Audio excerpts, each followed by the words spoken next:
Is there anything better than trades and trade rumors? That's right.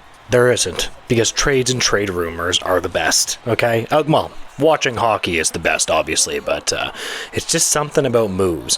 So we have the Maple Leafs that have traded a right-shot defender yesterday, and Timothy Liljegren, and now we have more trade rumors from Chris Johnson. I like it when the trade rumors come out from a legitimate trade rumor source. Darren Dreger, Elliot Friedman, Chris Johnson, Pagnotta, guys like that know what they're talking about mostly. Frank Cervelli has missed lately, in my opinion, but now we have a trade rumor about the Winnipeg Jets and the Philadelphia Flyers, where Ruotsalainen is on the top of Chris Johnson's trade board, and he even did mention the Jets as a possibility. Now, I don't understand the Jets with this one.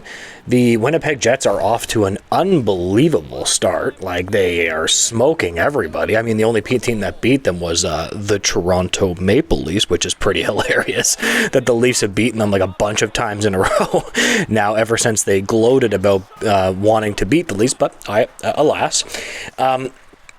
I don't really understand this. I guess teams are just generally desperate for for right shot defenders and centermen and defenders in general. So we do know that that's true, but I just don't understand why they want Ruotsalainen. Like, he has offensive capabilities. He's got some size. His battle capability is okay. He's actually kind of like a low-key, gritty guy. Like, I don't know what I would call it, but he actually has a bit of snarl to him. I remember him and Nazem Kadri have been into it a couple of times, which is objectively hilarious. I remember Nazem Kadri scored a goal and then taunted, I think it was Ruotsalainen, which, I mean, that's just hilarious. But I just don't get this. I am really not a fan of him defensively. Maybe you guys have watched Ruotsalainen and you think differently of him. Whenever I watch him, I'm like, oh my God. His gap control doesn't seem to be that great. He's not all that good defensively. His awareness away from the puck at an NHL level struggles mightily. He plays an okay amount of minutes, I suppose, which a lot of people might say, well, he plays, a decent amount of minutes. I don't know, man. Like, I've never been the biggest Ruotsalainen guy. It's like, listen, obviously a lot of teams need defensemen, but do you really need to go get that one?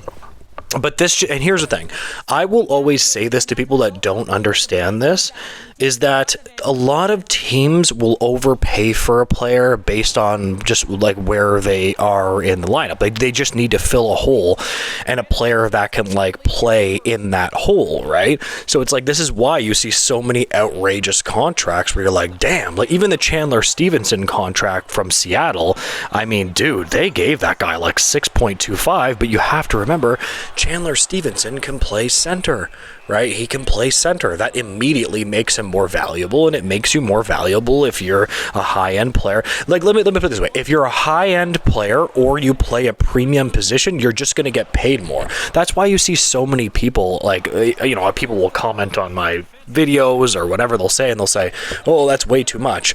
Obviously, you're technically right. By the value that they put out, it is probably way too much, but they just get that. And I'm telling you, because of Ruotsalainen, who the player is, he's just going to end up being a commodity because he's a right shot D. Like, even when you go down to Timothy Liljegren, like, he's really not proven anything at all in the National Hockey League. Like, at all, in my opinion. I've not been a fan of his in any way, shape, or form. I don't know if you guys can correct me on that. I mean, he does everything super average. I know analytics guys seem to like him, but I don't really see much there. But at the end of the day, they were still able to get like a third, a sixth, and a decent roster player for Timothy Liljegren, although that roster player shoots right as well, but whatever.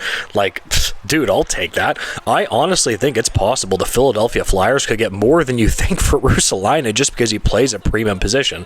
Like, I don't know. It is what it is. And now we hear how desperate teams are for centermen. Like, the Leafs are going to be looking for a centerman, the entire season, and it makes you believe that maybe they should have just overpaid for one. Like, maybe you should just play a pay a Chandler Stevenson 6.25. I mean, is that too much for him? Absolutely. Maybe you should get a Russalainen. I know this video is about Russalainen. Maybe you should get Russalainen because he plays a premium position, even though I'm just not a huge fan of his. You know, I would like to see teams take more risks on guys like a Yanni Hakanpää, who, you know, he has his issues, I mean, you know, with his knees or whatever. And by the way, Yanni Hakanpää should be back soon for the Maple Leafs, so we got to keep that keep an eye on that. But again, you know, take risks on players like that, man. You don't have to overpay like players or pay too much for players, or really, you know, search out players that just aren't really that good. Like, it's Russalainen. It's funny, the Leafs were actually rumored to be in on Russalainen too, and now watch, they'll go and get Russalainen and it'll just be an utter train wreck. You know, they're gonna probably give him two and then probably give up more draft picks for absolutely no reason. I'm going to tell you right now, right off of the bat, I am generally not a fan of this rumor for the Jets. Like, why? You know what I mean? Like, there's no reason to panic for anything. Like, yes, I guess every team could use maybe an extra defenseman and a right shot, blah blah blah. Like, here's the thing, you can talk yourself into it. You know what I mean? Like, you could talk yourself into it and say, you know, maybe we could do this, maybe we could do that, maybe he could help us a bit offensively. He can move the puck. You know, if we put him in the right position, he can be valuable for us. Like, I understand it. Like, you can always talk yourself into getting a player like that. But here's the problem: if you have to talk yourself into getting a Russalainen, maybe you just shouldn't do it. Right?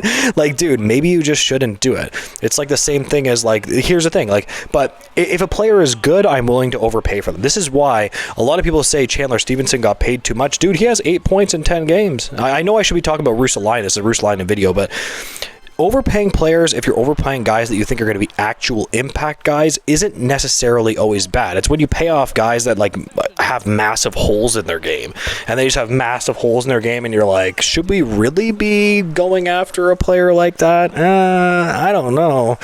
Anyways, whatever. That's just my opinion on this trade rumor. Give me yours. Drop it in the comments. Tell me why I'm wrong. Tell me why I'm right. Have a good day, guys. Goodbye.